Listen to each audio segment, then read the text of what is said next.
Welcome to Amazing Cities Today, a public service of Amazing Cities, with your host, Jim Hunt. Jim is a top-selling author, a leading keynote speaker, and an authority on innovation and technology in local government. Welcome to Amazing Cities Today. Hi, this is Jim Hunt back with episode 2 of the Amazing Cities Today. Today we're going to be talking about attitude. And I know that many people have an idea that a good attitude is better than a bad attitude. But this is going to delve in a little bit deeper and talk about, I think, and from years of experience, one of the challenges that we have in local government, and that is creating a team concept with a good, positive attitude, and that attitude has to run throughout the organization. When I wrote the book, The Amazing City, 7 Steps to Creating an Amazing City, I chose attitude as the number one step for creating an amazing city. And I believe that because I don't think that you can kind of advance into becoming an amazing city if you have a poor attitude. And I'd like to go over now just a couple of the components, some of the things that we see every day, and that they all go in to comprising a good attitude. When I speak around the country, one of the first stories or the questions I'll ask is that I generally speak to city people that have some association with cities, whether it's a Chamber of Commerce group, whether it's an economic development group or state municipal league, groups like that. So I always ask them, and I'll say, if I came to your city and I was asked you to introduce me to the person who you want me to meet, you want me to run into this person first because they have the attitude and they have kind of that, their personality is such that you think, man, if everybody had a personality like Alice or Susie or John, if everybody had that attitude, what a tremendous community we would have. So when I asked that question, and then I asked, do you have a picture that came to mind? Do you have someone in mind that automatically comes to mind? And literally, virtually every hand goes up. The people says, yeah, I was thinking of this person. And sometimes it might be the person in the audience. Then I asked the other question, which I think is the one that elicits laughs everywhere I go, is that if I came to your community, to your city, and there was someone you didn't want me to meet by any figment of the imagination, you just did not want me to meet this person, and because their attitude was somewhat symbolic of what you feel was not the kind of the introduction to your city that you'd like. So when I tell that story and people laugh, then that's usually an interesting little drama there in the audience that people know what a good attitude is. And let's go over in other businesses, and I think it'll give you some examples and some ideas. When we go into a restaurant, often, and I travel a good bit and I'm in restaurants a lot, it's not always like the quality of the food or the taste of the food. In many cases, it's the attitude. It's that you're greeted when you come into the restaurant, when they take you to the table and they're conversing with you and they're talking about, what type of day did you have, and what a great menu we have, and you're really going to enjoy this restaurant. When the waitress comes over or waiter, and they come over and they ask for your order, they want to know what drinks you want and so forth, and engaging in that little, even 10 seconds or 15 seconds of conversation. And all of a sudden, you know that you're going to have a great experience because that restaurant gets it. The attitude there is something that says, I am going to enjoy myself. Then we've also had the experience of going to a restaurant, standing out at the door, waiting by the person who's seating people, and it seems like it takes forever. They walk by you and don't even speak to you. It's that attitude that we just don't care about you. So regardless of how good the food is, in many cases you had pretty good food, but it was such a distasteful experience that attitude impacted your enjoyment of that. And, you know, I check into a lot of hotels, I'm on a lot of airlines and so forth. So when you look at that and you think, an airline, you know, I was on a Spirit airline flight to Los Angeles not too long ago.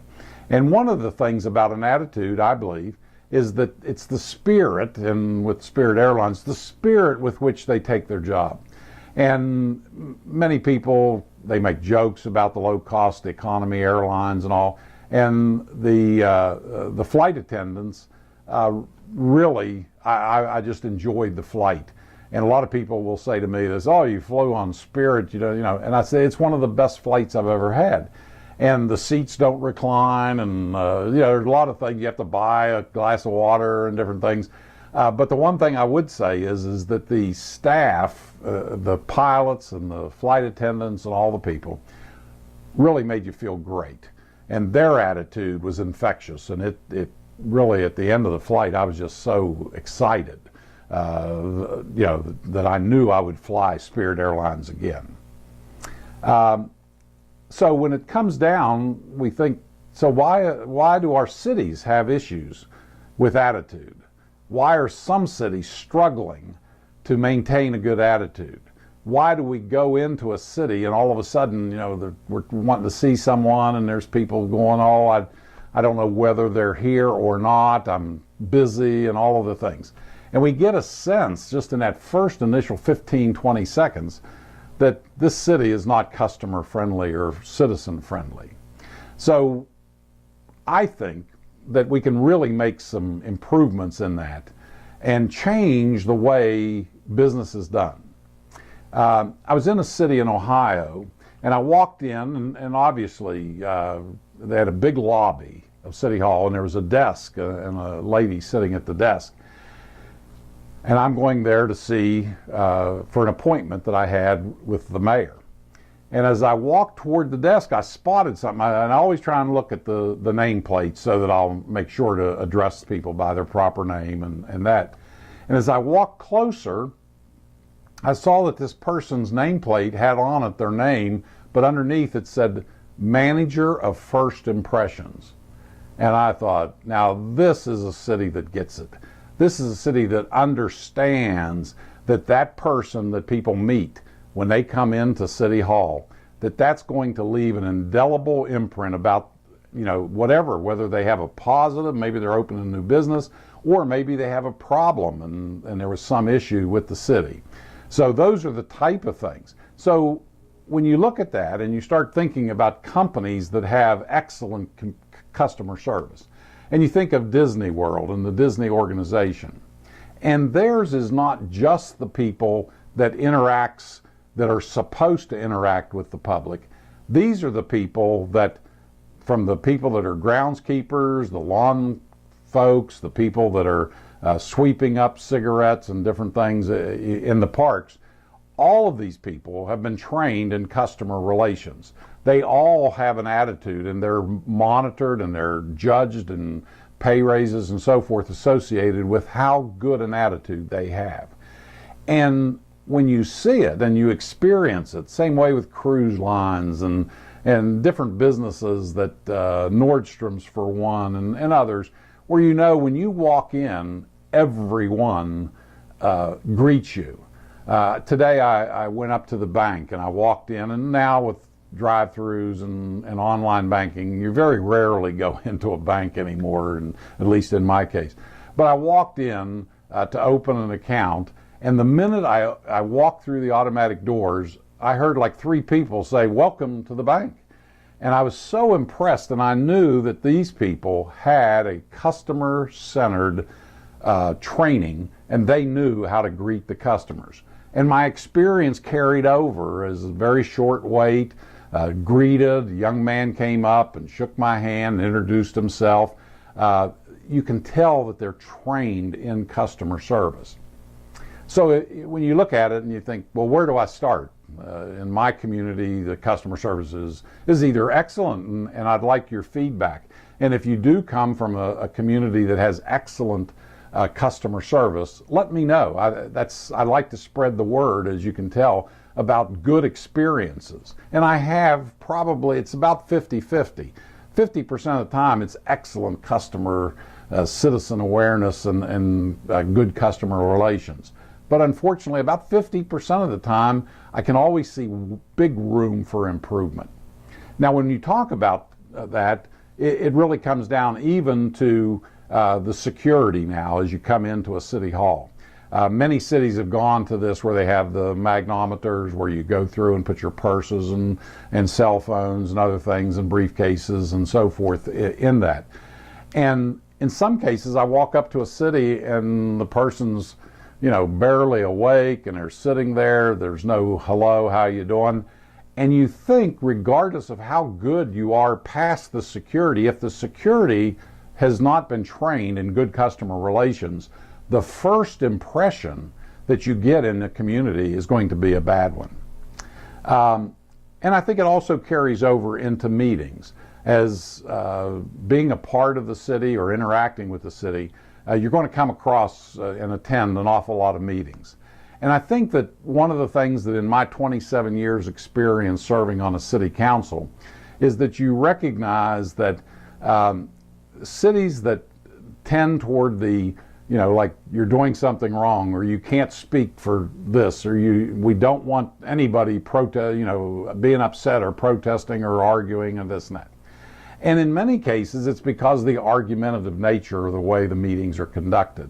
And I find that having a little lighter atmosphere in the meetings, explaining the reasoning behind why the meetings need to be conducted in order. And I know a lot of cities, it's very seldom that you can take action immediately. A citizen comes up and says, I have a problem with this. And it's very difficult under any rules of order of any city I've been around or visited or whatever, that somebody could just say, well, let's fix that right now. So when we look at meetings and all, a lot of people gets frustrated because they have to leave and their problem's not resolved. But I think sometimes the explanation of that and educating people on how meetings are conducted, what actions can take, how the follow-up will be done, what are the time frames. Sometimes people get very frustrated because they'll come up with let's say a paving request to have their street paved and they have potholes and so forth. And the paving, this is in January and the paving's not going to take place till August. They're waiting all that time if they don't know that for sure, and they're very upset. And I think sometimes educating them and letting them know that the list is published on the website and they can check it periodically. They can find out when their street is going to be done.